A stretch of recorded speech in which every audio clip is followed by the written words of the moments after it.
បាទអនុញ្ញាតគ្រប់នឹងជំរាបសួរដល់ពុកម៉ែបងប្អូនទាំងអស់បាទថ្ងៃនេះខ្ញុំបាទគូសារ៉ាតក៏មកឆ្លើយសំណួរពុកម៉ែបងប្អូនដែលធ្លាប់តែ comment បាទ comment សួរឆាតសួរបាទថាខ្ញុំនឹងរៀបម៉ាស៊ីនអត់បាទប្រភេទម៉ាស៊ីនម៉ាសុទ្ធបាទគោយន្ត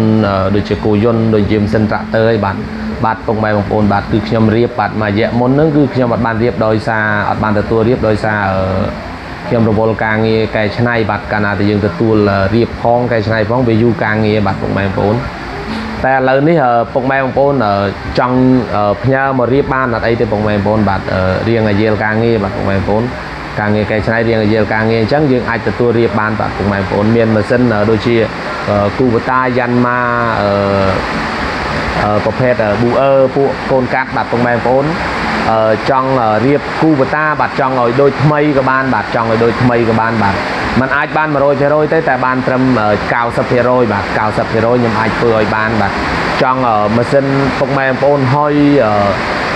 ខ្សោយយើងធ្វើឲ្យកម្លាំងឡើងវិញបានអត់អីទេពុកម៉ែបងប្អូនបាទប្រភេទអត្រា60បាទ85 95បាទតែជំរាបពុកម៉ែបងប្អូនខ្ញុំបាទអត់បានទៅរៀបដល់ទីតាំងទេបាទគឺផ្ញើមកបានបាទពុកម៉ែបងប្អូនផ្ញើមកឲ្យរៀបបានតែឲ្យខ្ញុំទៅធ្វើទៅដល់កន្លែងហ្នឹងគឺខ្ញុំអត់បានទៅទេបាទរវល់ការងារបាទអញ្ចឹងពុកម៉ែបងប្អូនណាដែលចង់រៀបបាទប្រភេទជាម៉ាស៊ីនម៉ាសុទ្ធបាទប្រភេទម៉ាស៊ីនម៉ាសុទ្ធបាទយើងចង់រៀបឲ្យមិនក៏បានដែរបាទពុកម៉ែបងប្អូនចង់ឲ្យកម្លាំងខ្លាំងឲ្យបាត់ហុយប្លង់សើអានេះតាមប្រភេទម៉ាស៊ីនបើយើងដាក់គ្រឿងជប៉ុនក៏វាល្អតាមនឹងបាទពុកម៉ែបងប្អូនពុកម៉ែបងប្អូនណារៀងស្ទើរលុយក៏យើងដាក់កូនកាត់ក៏ប្រើបានដូចគ្នាដែរបាទពុកម៉ែបងប្អូនយើងចង់រៀងធូរលុយយើងដាក់គ្រឿងកូនកាត់វាធូរថ្លៃគ្រាន់បាទបើយើងចង់ថាស្រឡាញ់ថាធ្វើឲ្យល្អទៅអាហ្នឹងគឺយើងដាក់គ្រឿងជប៉ុនឲ្យមួយឈុតបាទអាហ្នឹងយើងធ្វើឲ្យស្ងាត់បាទពុកម៉ែបងប្អូនបាទប្រភេទការរៀបយើងរៀបស្តង់ដារបាទពុកម៉ែបងប្អូនម៉ាស៊ីនអាត្រាក់ម៉ាស៊ីនគោយន្តយ៉ាន់ម៉ាគ្រូតាយគឺរៀបបានទាំងអស់បាទពុកម៉ែបងប្អូន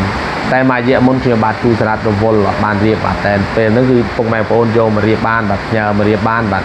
គ្រឿងបាទតាមជាក់ស្ដែងបាទពុកម៉ែបងប្អូនយកជប៉ុនបាទថ្លៃជាងកូនកាត់អញ្ចឹងបាទពុកម៉ែបងប្អូនយកកូនកាត់វាធូរថ្លៃជាងបាទ